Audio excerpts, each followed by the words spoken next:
আসসালামু আলাইকুম। সাবুদানা দিয়ে ভীষণ মজার একটা ডেজার্ট রেসিপি নিয়ে হাজির হয়ে গেলাম, বা শরবত রেসিপি নিয়ে হাজির হয়ে গেলাম। আশা করছি আজকের এই ভীষণ মজার সাবুদানার ড্রিঙ্কস রেসিপিটা আপনাদের ভালো লাগবে। এখন এই সাবুদানার ড্রিঙ্কসটা তৈরি করার জন্য সাবুদানা আমাকে সিদ্ধ করে নিতে হবে।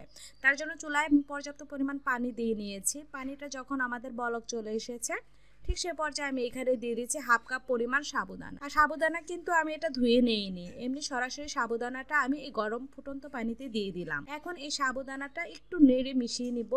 নেড়ে মিশিয়ে চুলার হিটটা মিডিয়ামে রেখে সাবুদানাটা আমাকে সিদ্ধ করে নিতে হবে। প্রায় 8 থেকে 10 মিনিটের মতো সময় লেগেছে চুলা হিটে মিডিয়ামে রেখে এই সাবুদানাটা সিদ্ধ করে নিতে। আর সাবুদানাটা দেখেন স্বচ্ছ হয়ে গিয়েছে, আর আমাদের সাবুদানাগুলো কিন্তু খুব সুন্দরভাবে সিদ্ধ হয়ে গিয়েছে। চুলা থেকে নামিয়ে একটা ছাঁকনিতে ছেঁকে নিব, আর ঠান্ডা পানিতে ধুয়ে ছেঁকে একটা বাটিতে এই সাবুদানাগুলো তুলে নিচ্ছি। চলে আসলাম দুধ জাল করতে এই ড্রিঙ্কসটা তৈরি করার জন্য। তার জন্য এখানে হাফ কেজি পরিমাণ গরুর দুধ দিয়ে নিয়েছি।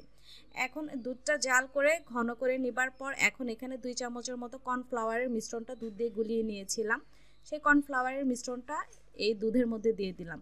এতে করে দুধটা ক্রিমি একটা ভাব চলে আসবে, আর আমাদের সাবুদানা ড্রিঙ্কসটা খেতে খুব ভালো লাগবে।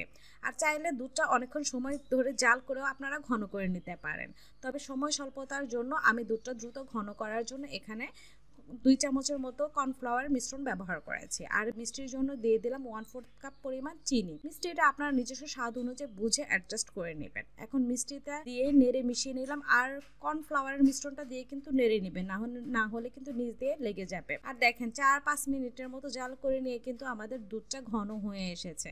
আর এটা চুলা থেকে নামিয়ে নিলে কিন্তু এটা আরো কিছুটা ঘন হয়ে যাবে। এখন দেখেন দুধটা ঠান্ডা করে আমি এই মিক্সিং বোলের মধ্যে দিয়ে দেবার পর এখন এখানে যে সাবুদানাগুলো সিদ্ধ করে নিয়েছিলাম সেই সাবুদানাগুলো দিয়ে দিলাম। পানি ঝরিয়ে নাও সাবুদানাগুলো দিয়ে দিয়েছি। এখন আমি এখানে কিছু ফ্রুটস ব্যবহার করব, তো আমি এখানে দিয়ে দিচ্ছি একটা আপেল। আপেলগুলো আমি এরকম করে টুকরা করে কেটে নিয়েছি, দেখে নিশ্চয়ই বুঝতে পারছেন। কিছু আঙুর নিয়েছি, আঙুরগুলোও টুকরা করে নিয়েছি। আপনাদের ঘরে যে কোনো ফলই থাকুক না কেন সেটা দিয়ে কিন্তু আপনারা এই সাবুদানার ড্রিঙ্কসটা তৈরি করে নিতে পারেন। আর দিয়ে দিলাম একটা কলা, টুকরা করে নিয়েছিলাম সেই কলাটাও দিয়ে দিলাম।